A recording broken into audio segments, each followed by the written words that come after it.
Click on the next activity. Kitchen. Living room. Norman. Mr. Lee. Math City. Claudia. Math City.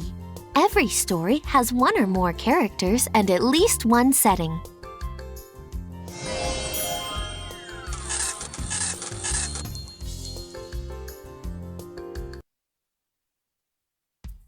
You found a prize! Click on an item below to choose your prize and collect your 20 bonus tickets. Congratulations!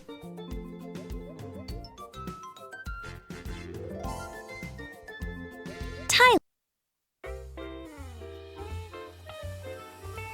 Hi, I'm the Reading Ranger, but my friends call me Tyler. I love to read. Books, magazines, comics, you name it. If it has words, I'll read it. I'm reading this story about a boy named Henry who tries to save his father, the king, by catching the rare golden butterfly.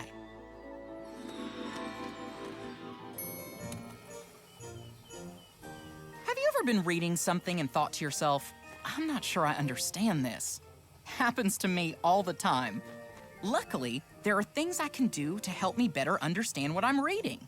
They're called reading strategies. I keep all my reading strategies in this toolbox. The best part is, you can use these strategies too. I'll show you one of my favorite strategies. It's called Look for Clues. Whenever I don't understand something, or something isn't clear, I look for clues. Sometimes you can find clues in a picture that help you better understand what you're reading. The golden butterfly came out of its chrysalis. I'm not sure what that means. I can look at the picture for clues. Look, the butterfly is coming out of a kind of shell. That shell must be the chrysalis. There are lots of other great reading strategies. Here's a really good one from my toolbox. I ask questions. As you read, you can ask yourself questions like, what do I think will happen next? I think the butterfly is going to stretch its wings and fly away. I was right about it stretching its wings, but it didn't fly away. Or I could ask, what does this remind me of? I know. I like to stretch my arms like this butterfly stretches its wings. I wonder how long it takes after it comes out of the chrysalis before the butterfly can fly. Hey, there's a caption below the picture. Let's see what it says. Henry watched as the butterfly spread its golden wings, but it would take hours for them to dry before it could take flight. Wow, I didn't know that. Asking all these questions is like being a story detective.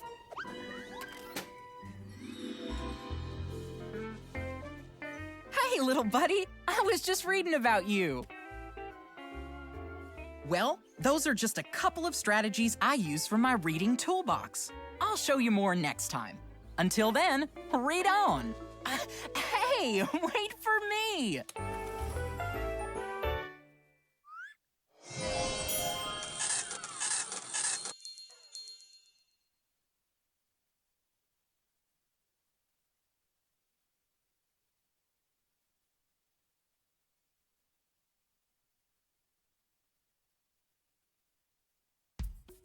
Terrific! Click on the next activity.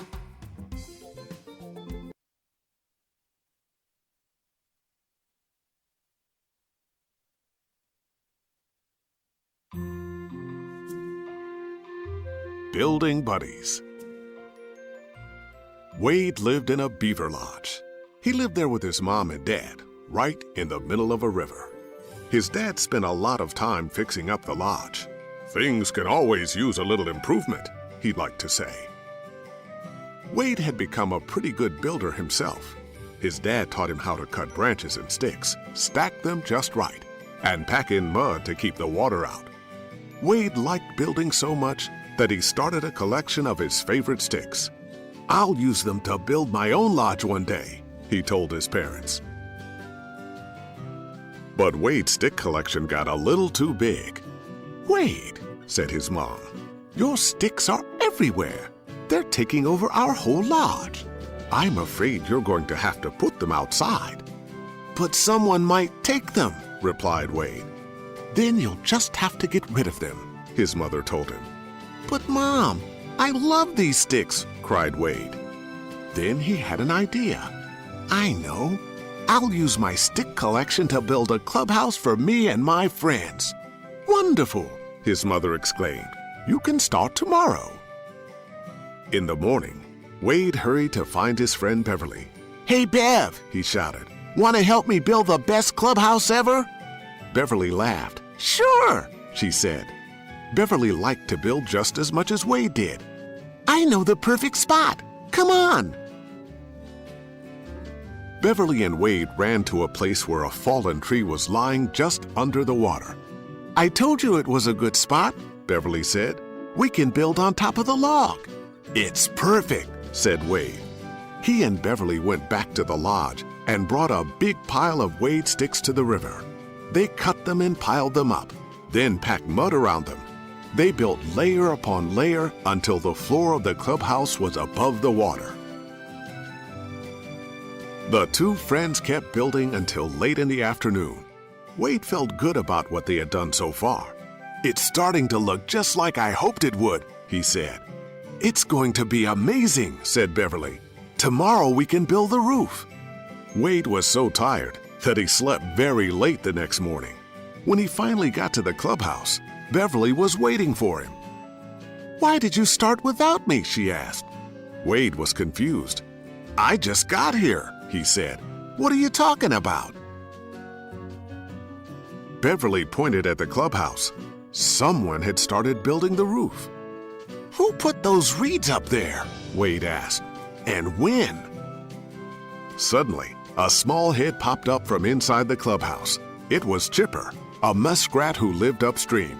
"I did," she replied. "I swam by yesterday and saw you building something, so I came to help this morning bright and early." Wade looked at what Chipper had built. "That doesn't look right at all," Wade said. "Where are the sticks?" "Muskrats don't use sticks to build. We use reeds and other plants instead," explained Chipper. "How can you build something without sticks?" Wade asked. "It's easy," answered Chipper. "We use mud to hold the reeds together the same way beavers use mud to hold sticks together." "Reeds don't sound as sturdy as sticks," Wade replied. "Besides, this clubhouse is going to be made from my special stick collection. You can still help, though." "No, that's okay," Chipper said as she slipped into the water and swam away. "Thanks anyway." Wade and Beverly went back to work, but when they tried to build on top of Chipper's reeds, they just couldn't get things to fit together right. "Now what do we do?" wondered Beverly. "We're just going to have to tear down the walls that Chipper made," said Wade. But when they looked closer, they saw what a great job the muskrat had done. "Maybe reeds can be good for building too," Beverly said. Wade was quiet for a moment. "I'll be right back," he said. Wade swam upriver and found Chipper. "I'm sorry," he told her. "I know you were just trying to help. We can make a clubhouse from my favorite sticks and your reeds too. Would you please come build with us?" Chipper happily accepted Wade's apology. "I'd love to," she said. Before long, the three friends were cheerfully working together to finish the clubhouse. Chipper showed the beavers how to use reeds and other plants to build the clubhouse. Wade and Beverly showed the muskrat how to build using sticks. At last, the clubhouse was finished. Wade couldn't wait to show his parents. "I used my whole stick collection to build it," Wade said proudly. "It looks like you used more than sticks," said his father.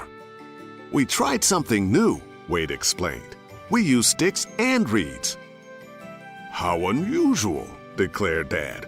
"I've never built anything that way before." "Well, I think it's perfect," said Wade's mom. "You and your friends will have lots of fun there."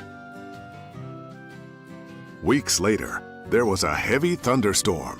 The water in the river began to rise. Inside the beaver lodge, Wade's family had a problem. There was a leak. "Don't worry," said Dad. "I'll fix it after the storm." But the water kept coming in. The lodge started to flood.